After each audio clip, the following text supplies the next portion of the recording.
Hey everybody, Mike Flores here. In this video we are going to be talking about the extended Affinity archetype and tossing around some ideas for Pro Tour Berlin this weekend. If you're not familiar with the basic tournament Affinity deck, it is a linear strategy largely rooted in Mirrodin block.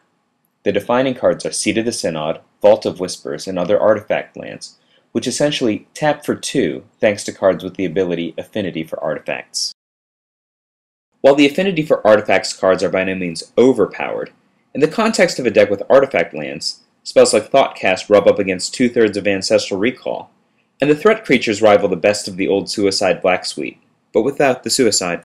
The fairy godmother of the Affinity deck is Arcbound Ravager.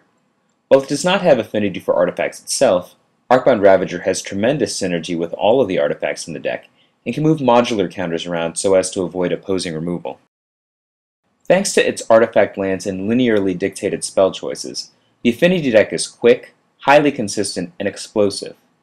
And thanks to a variety of weapons past and present, Affinity can kill as early as the 3rd turn with surprising regularity for a creature deck. This is a Magic Online deck builder screen. I'm sure most of you have seen one of these. We're starting with Sam Stein's deck list from the top 8 of Pro Tour Valencia. Almost all competitive Affinity decks are loaded with artifact lands and play a full set of Arcbound Ravagers and Arcbound Workers. Cranial Plating is one of the most powerful threats, and probably the best of them in the mirror. Here we have the actual Affinity cards, the undercosted workhorses that overperform in precisely this archetype. Sam's deck played a full set of Frogmites, Mirror Enforcers, and Thoughtcasts. This build is interesting even among Affinity decks, because it plays Tarmogoyf, a colorful 2-drop among largely colorless artifact lands and spells. And probably due to the tournament was played in, main deck Tormod's Crypt. The first thing I'm going to do is move around the cards we're going to change in the deck. Tormod's Crypt, Pithing Needle, Tarmogoyf, one of the chromatic stars. Plus we're going to change the colors of the lands a little bit. We are going to add Atog. I'm a big fan of Atog, because it is so impressive, especially against green decks. Plus, Atog can play like a redundant Arcbound Ravager. Atog is going to be better in our long-term strategy than the best 2-drop of all time, so goodbye Tarmogoyf. We are also adding Fatal Frenzy, which makes cranial plating, and especially Atog, even faster.